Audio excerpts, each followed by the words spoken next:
I thought she was just being nice, at least. That's what I kept telling myself as I lingered by the coffee counter in the small, slightly musty bookstore where I'd been working part-time for a month. The morning sunlight slanted through the dusty panes, catching on the spines of old novels, and somehow, even the smell of coffee and paper felt sharper with her there.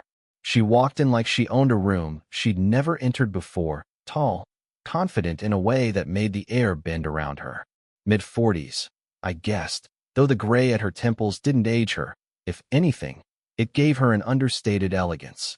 Her coat was dark, heavy wool, but when she shrugged it off and draped it over the chair near the counter, there was a casual precision in her movements that made it impossible to look away. "Is this the new shipment?" she asked, her voice calm but not soft, carrying a subtle authority. She gestured toward a stack of books that I'd been unpacking for the last half hour. I swallowed, my words clumsy. Yeah? I mean, it came in yesterday. I was just about to organize them." She tilted her head slightly, observing me as if weighing the truth in what I'd said, or maybe just enjoying my nervousness.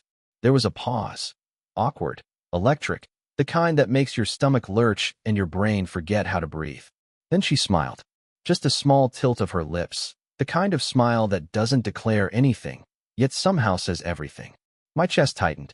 I'd read about that expression somewhere, but seeing it in person made it feel like I'd been punched by sunlight. "You're careful with the bindings," she said finally, her eyes flicking down to the books, then back up at me. "Some people just toss them around." I nodded, fumbling. "Yeah, I like to keep them neat." It was one of those moments where conversation hangs by a thread, neither of us wanting, or daring, to pull too hard. She reached over and brushed a speck of dust from the cover of a book I'd been holding, her fingers lingering just long enough for my skin to prick. "There," she said, almost in passing, but I could feel it in the way she said it, like a private note written just for me. Her presence made the air heavier somehow. The faint smell of her perfume, something warm, faintly floral, sticking to the back of my throat. I realized I'd been staring, and quickly turned my attention to stacking the books properly, though I could feel her gaze tracing me. Before she left, she glanced toward the door, then back at me with the same unreadable expression. "See you tomorrow?" she asked, a hint of teasing in her tone, but also something that felt deliberate, almost challenging. I nodded before I could stop myself. My words would have failed me anyway. She smiled again, that same tilt that made the world a little too bright, then was gone, leaving me with the echo of her presence and the sound of the door clicking shut behind her. I stood there a moment longer, holding a book like it might anchor me, and couldn't shake the feeling that something had shifted. A small smile, a fleeting touch, a glance that lingered too long. Suddenly, the quiet bookstore felt too big, and yet somehow, it felt like it had just become the center of everything I didn't know I was waiting for. And somehow, I already couldn't stop thinking about that smile. I hadn't expected to see her again so soon. Yet there she was, leaning slightly against the counter, scanning a list of books she wanted me to locate for an order. The store smelled of old paper and waxed wood, but with her here, it was like a different kind of quiet had settled over the space, tense and alive at the same time. "I think the Fitzgeralds are in the back," I said, trying to sound casual, though my fingers were twitching against the stack of books I carried. She nodded, eyes narrowing just slightly as she looked at the worn list in her hands. She followed me down the narrow aisle, her steps measured, and I noticed the faint crease between her brows, the way her shoulders carried a weight she didn't need to explain.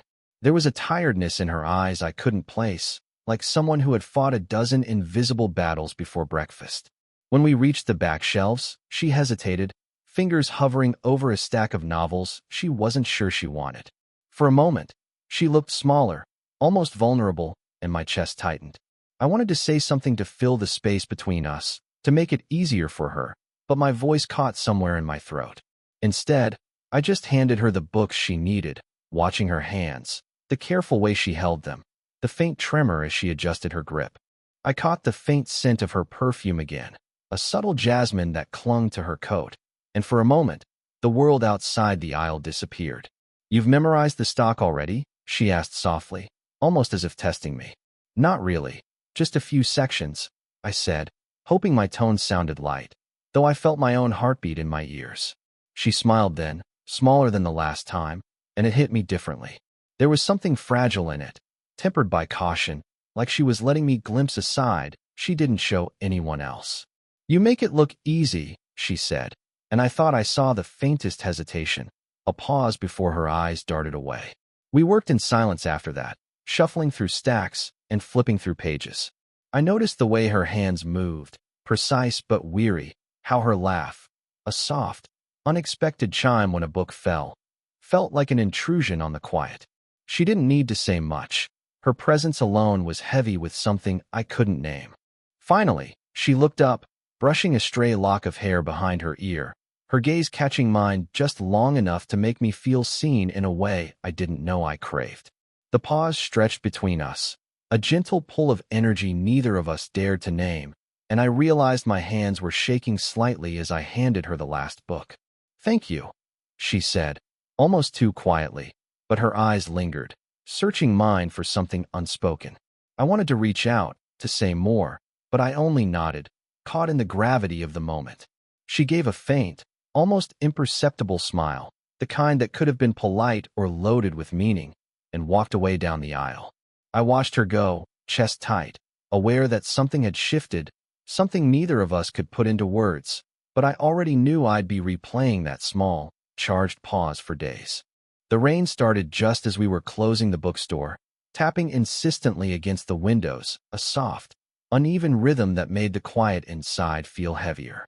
She was reorganizing the last shelf while I stacked the remaining returns, both of us working in near silence except for the occasional rustle of pages.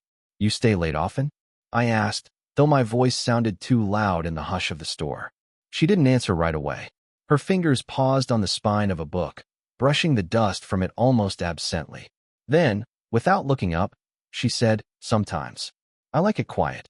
Her tone carried a faint fragility, a hesitation I didn't expect. I wanted to ask more, to press gently, but the words stayed lodged in my throat. Instead, I moved closer to help her lift a stack of novels, and for a moment, our hands brushed. She froze slightly, then withdrew just enough to break contact, eyes darting toward the window as if the storm outside had pulled her attention. I caught the subtle lines at the corners of her eyes, the faint fatigue etched across her face, the slight tremor in her fingers as she replaced the books. And I noticed the laugh she let out at her own small joke, quiet and almost apologetic, like she wasn't sure anyone would find it funny. A phone buzzed on the counter, and she glanced down, tensing. I saw her expression shift, guarded, distant, a little restless. It was over before I could identify it. She silenced the call without answering and gave a quick, almost imperceptible sigh. Something about the way she bit the inside of her cheek made me want to reach out again, to make the tension disappear. We stood side by side for a moment, the rain hammering against the glass. The air between us was thick, charged, almost unbearable. I caught myself leaning just slightly closer than necessary, my shoulder brushing hers, my hand hovering near hers for longer than polite. I imagined reaching out, just to touch, to see if she would step back, or let it linger. She turned to me then, eyes meeting mine, and there was a flicker of something unspoken, something that made my chest tighten in ways I wasn't ready for. But before anything could happen, before words could slip or hands could meet, the bell over the door chimed. A delivery guy walked in, breaking the fragile tension with mundane interruption. She straightened, took a step back, and smiled faintly, the kind of smile that didn't reach her eyes. "I'll take care of this," she said, her voice calm, neutral, a wall rising again in a heartbeat. I nodded, swallowing the disappointment. The half-formed confession that had been hovering between us now dissolved into the room's quiet chaos. But even as I watched her turn to the delivery, I felt it. Her presence still clinging to me, the storm outside, the rain on the windows, and the warmth of the almost touch lingering impossibly close. The bookstore was nearly empty, the late afternoon light slanting across the floor like it couldn't decide whether to warm or chill the room. We were shelving the last of the new arrivals when it happened. Something shifted that neither of us could ignore. She stopped mid-motion, a book in her hands, and let out a quiet sigh. I looked up from my stack, heart hammering, waiting for the familiar polite smile. But she didn't offer it. Instead, her eyes found mine and held them, unflinching, serious in a way that made my stomach twist. "What are we doing?" she asked finally, her voice low, almost a whisper, but sharp enough to cut through the soft rustle of pages. I froze, unsure whether to answer, unsure if the words existed for me at all. I don't know," I said, though it sounded small and inadequate. She put the book down slowly, fingers brushing the spine like she was afraid of leaving a mark. "I mean, whatever this is," she said, gesturing vaguely between us. "We can't keep pretending it's nothing. It's not normal." Her words hung in the air. I wanted to reach for her, to explain myself, but I didn't. I didn't know if I could. Instead, I watched her. The subtle way her hands twitched when she stopped moving, the faint crease at the corner of her mouth, the tired set of her shoulders. I wanted to touch her, to steady her somehow, but I kept my distance, knowing that anything more would shatter the fragile equilibrium between us. She let out a breath and leaned back against the counter, arms crossed. "I don't know why it feels like this," she admitted, almost to herself. "I'm not supposed to feel." Her voice trailed off, leaving the sentence unfinished, but I understood perfectly. I wanted to speak, to tell her it was okay, that I felt it too, but I didn't. I just stood there, heart thrumming, aware of every micro-movement, the slight tilt of her head, the way she avoided looking at me directly, the almost imperceptible trembling in her hands. We stayed like that for a long moment, the quiet stretching out, filled with everything we hadn't said. And then she shook her head slightly, a small, defeated motion, and whispered, "I'm scared of what this is doing to me." Her words hit harder than anything she could have said aloud. I wanted to close the space between us, to erase the fear, but I didn't move. All I could do was watch her, heart aching, knowing that the line between friendship and something more had already blurred, and that we couldn't pretend it away anymore. And just before she left the aisle, her gaze met mine one last time, heavy and vulnerable, and I realized she was holding on to something she wasn't ready to release. Something that might break us both if we let it. The rain had eased into a light drizzle by the time I saw her again, this time sitting at the little table near the corner of the bookstore with a worn photograph in front of her. She didn't notice me at first, her gaze distant, tracing the edges of the photo like it held every answer she'd ever needed. I approached slowly, careful not to break whatever fragile bubble she'd created. "Who's that?" I asked quietly, nodding toward the picture. She looked up, eyes glimmering with something unspoken. "It's someone I lost a long time ago," she said, voice barely above a whisper. There was no performative sadness, no dramatic collapse, just a raw, quiet fracture in her tone that made my chest ache. I knelt beside her, unsure what to do, only able to absorb the weight of her presence. "I'm sorry," I murmured, though I wasn't even sure what I was apologizing for, her loss, or the fact that I felt helpless watching her. She smiled faintly, almost rueful, and tucked a strand of hair behind her ear. "It's not your fault. It's just, I don't usually show this to anyone." Her hands lingered over the photograph, tracing a face I couldn't see but could feel in her careful touch. Something in that moment shifted. The bookstore, the soft light, the faint hum of the city outside, they all fell away, leaving only her and the quiet tremor of memory she carried. I wanted to say something that might ease the ache or fill the silence, but all I could do was sit there, watching the micro-movements, the flicker of her eyelids, the slight tremor of her hands, the faint catch in her breath. "You remind me of him," she said suddenly, almost as if she hadn't intended to speak aloud. I froze, my heart stuttering at the comparison, the weight of it pressing against me like the softest, heaviest hand. "Not that you are him, but the way you listen, the way you notice things, it's like he's here again, just for a moment." Her words hit like a quiet earthquake. I felt my throat tighten, my fingers curling into my lap without realizing it. I wanted to reassure her, to tell her she wasn't alone, but I didn't. Words seemed too heavy, too clumsy to carry the fragile honesty between us. She leaned back slightly, eyes locked on mine for a long, suspended moment, and I could see everything she hadn't said, the grief, the longing, the cautious hope that maybe, just maybe, someone could understand. Finally, she whispered, almost to herself, "I've forgotten how it felt to have someone notice me like this." The room seemed to shrink around us, filled with unspoken understanding, and I realized that in that quiet confession, everything had already changed. I didn't move, didn't speak, but I felt it. The subtle seismic shift, the invisible line we had crossed, and the weight of what might follow. We stayed later than usual that evening. The store closed, but the lights left on, casting a warm glow over the worn wooden floors and the stacked books. She was perched on the edge of a table, knees tucked, flipping through an old journal she had pulled from a shelf, and I hovered nearby, unsure what my presence meant. Neither of us spoke for a long while. The silence wasn't empty. It was full, charged with the things we hadn't said over the weeks, the moments we'd almost crossed but hadn't. I watched her, the way her fingers traced the pages, the subtle way her lips pressed together when a memory stirred. I realized then that whatever this was between us, it wasn't going to fade quietly. She glanced up and caught me watching, and for once, she didn't look away. Her eyes softened in a way that seemed to hold both relief and caution. "I don't know how we got here," she said quietly, voice steady but low. "But I don't think we can pretend this is nothing anymore." I nodded slowly, words unnecessary. There was no declaration, no dramatic confession, just acknowledgement, a mutual understanding that this, whatever it was real, and earned through weeks of quiet observation, small gestures, and shared pauses.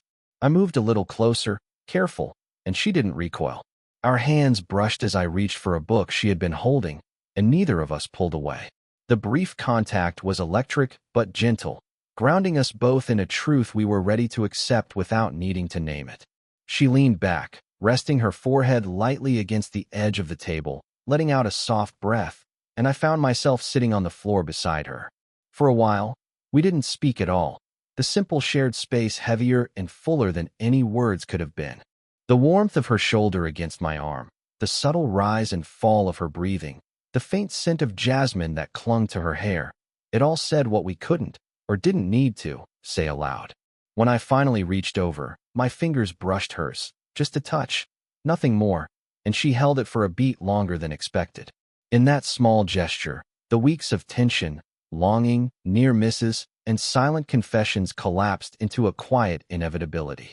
And in that shared moment, sitting together amid stacks of forgotten novels and half-finished tasks, I knew there was no grand declaration needed. Nothing dramatic, nothing forced. Just the certainty of presence, the quiet weight of understanding, and the subtle, unspoken promise that neither of us would let go. Looking back now, weeks later, it's almost surreal how quietly everything changed. The bookstore smells the same. The sunlight still catches dust motes in the same way, but the space between us is different, fuller, softer, and somehow lighter. I've realized that what we had wasn't a storybook romance, but something far more grounded, a recognition of each other, fragile and earned.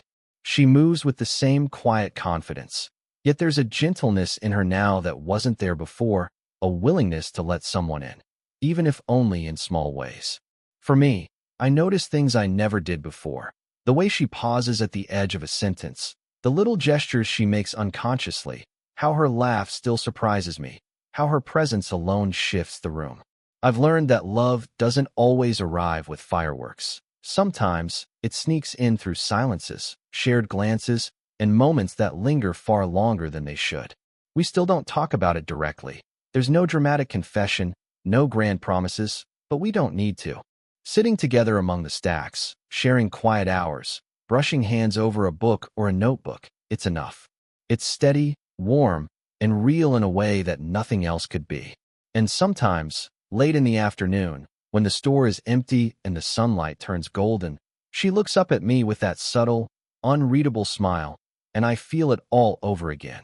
The small, constant pull that makes every ordinary moment feel extraordinary. Life hasn't become perfect. We still have our doubts, our hesitations, the awkward, human moments that remind us how complicated people are. But we've learned that connection, once earned, can quietly reshape everything around it. If this story made you feel something, let me know in the comments. Would you want more stories like this?